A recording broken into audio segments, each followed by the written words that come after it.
Beef স্টিকের সহজ recipe. Hello everyone, আসসালামু আলাইকুম। কেমন আছেন সবাই? আই হোপ সবাই ভালো আছেন।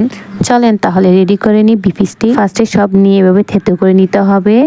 দিয়ে নিচ্ছি ব্ল্যাক পেপার পরিমাণ অনুযায়ী। এরপরে দিয়ে নিচ্ছি লবণ, আপনারা আপনাদের পরিমাণ অনুযায়ী দিয়ে নেবেন। এরপর দিয়ে দিচ্ছি সয়া সস,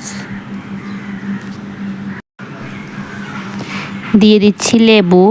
আপনাদের বাসায় যদি ভিনেগার থাকে তাহলে আপনারা ভিনেগারও ইউজ করতে পারেন। এক একে সব মিক্স করে নিতে হবে। আমি এই পাশে ওপাশ দুপাশে মিক্স করে নিচ্ছি।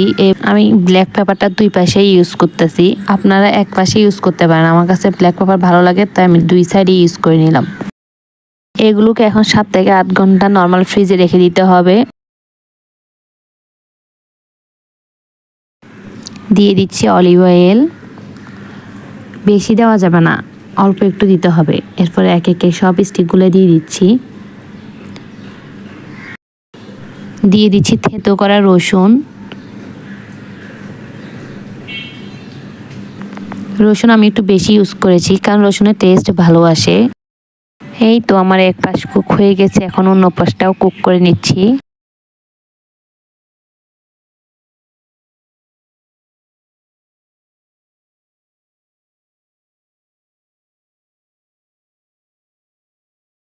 এই তো দুই পাশটাই হয়ে গেছে, এখন আমি দিয়ে নিলাম বাটার। বাটার দেওয়াতে টেস্টও ভালো হয়, স্মেলটাও অনেক ভালো আসে। এই তো স্টিকটা হয়েই গেছে। আর আপনারা কোন জায়গা থেকে দেখছেন অবশ্যই বলে যাবেন। ফেসবুক থেকে দেখে থাকলে অবশ্যই লাইক ফলো করে যাবেন, আর ইউটিউব থেকে দেখে থাকলে অবশ্যই সাবস্ক্রাইব অ্যান্ড লাইক করে যাবেন।